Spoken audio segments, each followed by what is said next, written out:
प्यारे बच्चों, आज हम लोग क्लास 10 का chemical reaction and equation chapter शुरू करने वाले हैं। ठीक है, ये एनसीईआरटी का पहला चैप्टर है। चैप्टर का नाम है chemical reaction and equation.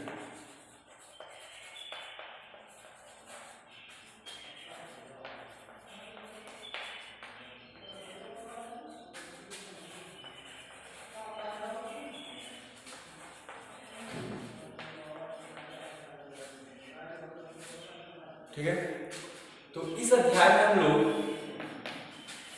Chemical reaction की बात करेंगे और केमिकल इक्वेशन की बात करेंगे। तो सबसे पहले हम लोग बात करेंगे केमिकल इक्वेशन के बारे में। ठीक है, केमिकल इक्वेशन के बारे में हम लोग बात करने जा रहे हैं। हेडिंग बनाएंगे हम लोग केमिकल इक्वेशन। ठीक है, तो सबसे पहले हम सीख लें कि केमिकल इक्वेशन को लिखने की जरूरत क्यों पड़ी, क्यों हमको केमिकल इक्वेशन लिखना पड़ा। तो कुछ प्रयोग किए गए, जैसे मान लीजिए बर्नर है। ठीक है, अगर हम मैग्नीशियम रिबन को जला रहे हैं, ठीक है, बर्नर से हम मैग्नीशियम रिबन को जला रहे हैं, तो आप देखोगे कि मैग्नीशियम जब जलेगा ऑक्सीजन की उपस्थिति में तो मैग्नीशियम ऑक्साइड बनाएगा। ठीक है, ये जो रिएक्शन है ये केमिकली रिएक्शन है। ठीक है, इसमें क्या हो रहा है, कोई एलिमेंट ऑक्सीजन के साथ जल के सफेद रंग का मैग्नीशियम ऑक्साइड का पाउडर बना रहा है। ठीक है, तो ये रिएक्शन हम इक्वेशन के रूप में कैसे लिखें, जो रिएक्शन हुआ है उसको हम इक्वेशन के रूप में कैसे लिखें, तो इसके लिए हमको जरूरत पड़ी केमिकल इक्वेशन की। ठीक है, तो हम लोग क्या बोल रहे हैं इसमें कि मैग्नीशियम को ऑक्सीजन के साथ जलाया जाता है तो मैग्नीशियम ऑक्साइड बनती है। ठीक है, ये तो हमारी बात हो गई। तो सबसे पहले हम शुरू करेंगे रिएक्शन को लिखना। तो सब उसमें फर्स्ट नंबर है वर्ड रिएक्शन। ठीक है, हम शब्दों में रिएक्शन को कैसे लिखें। ठीक है, वर्ड रिएक्शन, शब्दों में रिएक्शन को कैसे लिखें। तो रिएक्शन में हुआ क्या था, आप देखोगे फिगर में, आप देखो ध्यान से, तो magnesium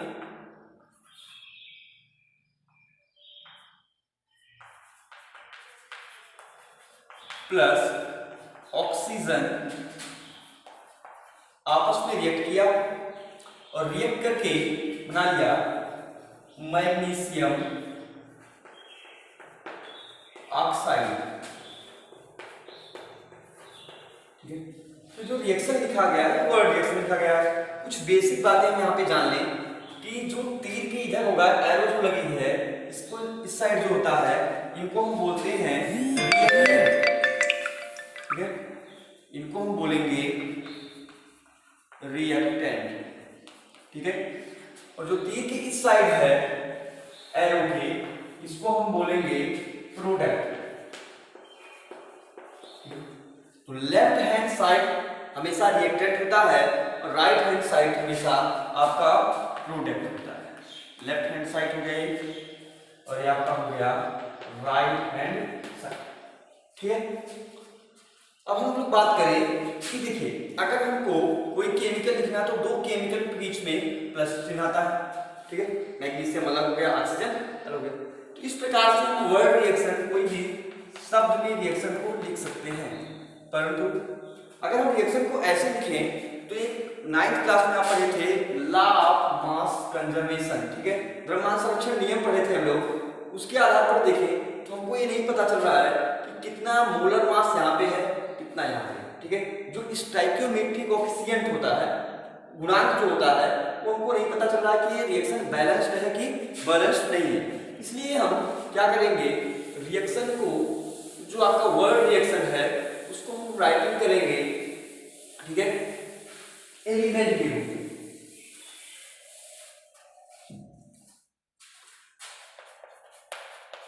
writing a chemical reaction. ठीक है, तो आप जो रिएक्शन पढ़े थे मैग्नीशियम प्लस ऑक्सीजन बना था मैग्नीशियम ऑक्साइड। अगर हम उसको लिखना चाहें, ठीक है, एलिमेंट के रूप में तो लिखेंगे मैग्नीशियम प्लस O2 बनेगा MgO। ये लिखने के लिए आपको मैग्नीशियम का फार्मूला आना चाहिए। ठीक है, फार्मूला फॉर्म आप उसको जो लिखा गया है फार्मूले फॉर्म में लिखा गया है, सूत्र रूप में लिखा गया है मैग्नीशियम प्लस O2 और बन गया MgO। MgO इक्वल टू क्या है, मैग्नीशियम ऑक्साइड। ठीक है, इस प्रकार से हम कोई भी रिएक्शन को लिखते हैं। कोई भी रिएक्शन, कार्बन हम बात करें कि कार्बन को ऑक्सीजन के साथ जलाएं तो बनता है कार्बन डाइऑक्साइड। तो एक वर्ड रिएक्शन हो गया कार्बन प्लस ऑक्सीजन, एरो लगाओगे हो गया कार्बन डाइऑक्साइड। लेकिन अगर हम उसको लिखना चाहें केमिकल रिएक्शन में, फार्मूला रिएक्शन में, तो लिखेंगे C+O2 और बनेगा यहाँ से CO2। तो ऐसे लिखने से एक बात और पता चलती है कि हमारे पास कितना रिएक्टेंट में कार्बन है, प्रोडक्ट में कितना कार्बन है, कितना रिएक्टेंट में ऑक्सीजन है, कितना प्रोडक्ट में ऑक्सीजन है। क्योंकि अगर हम law of conservation of mass की बात करें तो वहां पे ये कहा गया था कि अगर हम कोई पदार्थ बनाते हैं किसी पदार्थ से तो उसके द्रव्यमान में कोई परिवर्तन नहीं होगा।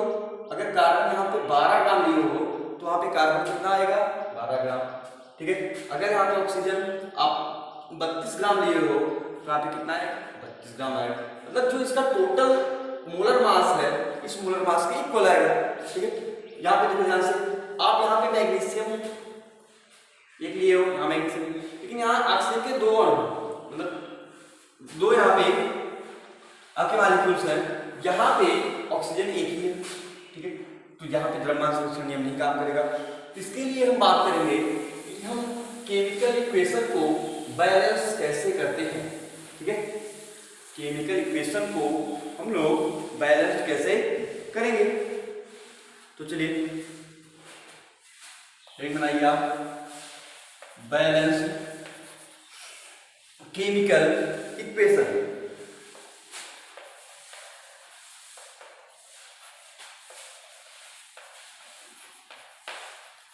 तो हम लोग कोई इक्वेशन है उसको बैलेंस्ड कैसे करेंगे।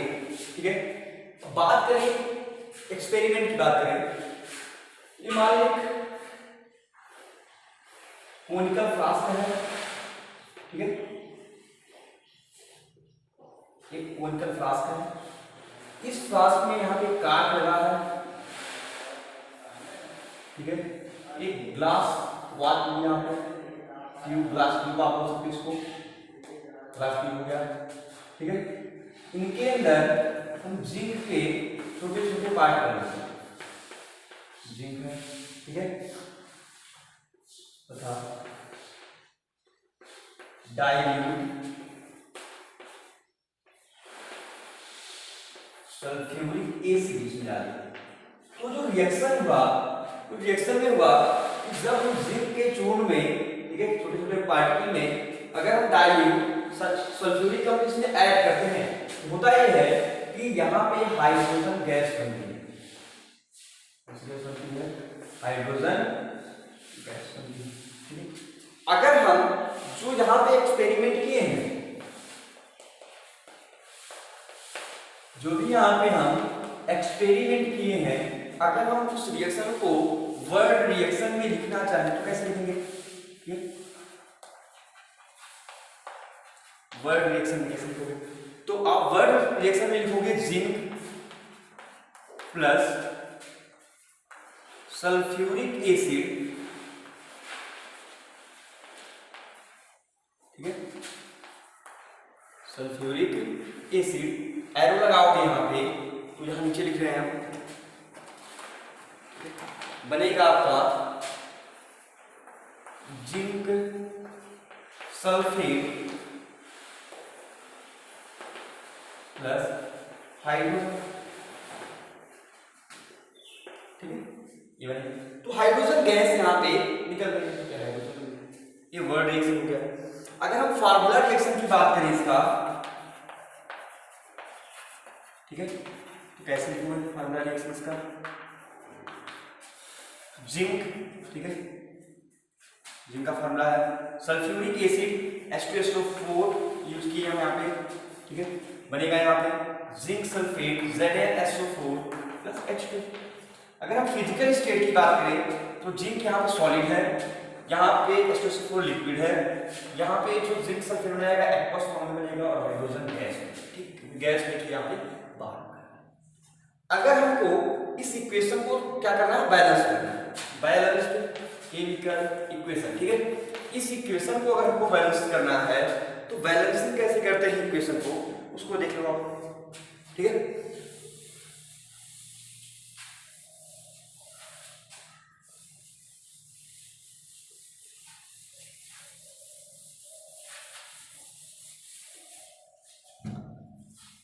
इक्वेशन आपका है जिंक प्लस H2SO4 बना ZnSO4 प्लस H2, ठीक, ये हो गया। तो सबसे पहले हम लिखेंगे एलिमेंट, 3 बॉक्स बना लो। पहला एलिमेंट होगा नंबर ऑफ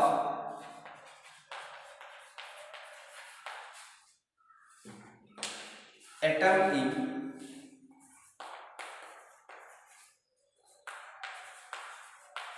रिएक्टेंट, सेकंड होगा number of atom in product, ठीक है। तो एलिमेंट कौन कौन से इसमें, जिंक है, हाइड्रोजन है, सल्फर है, ऑक्सीजन है। जिंक रिएक्टेंट में LHS, इसको लेफ्ट हैंड साइड है ये, और ये जो साइड है वो राइट हैंड साइड, ठीक है।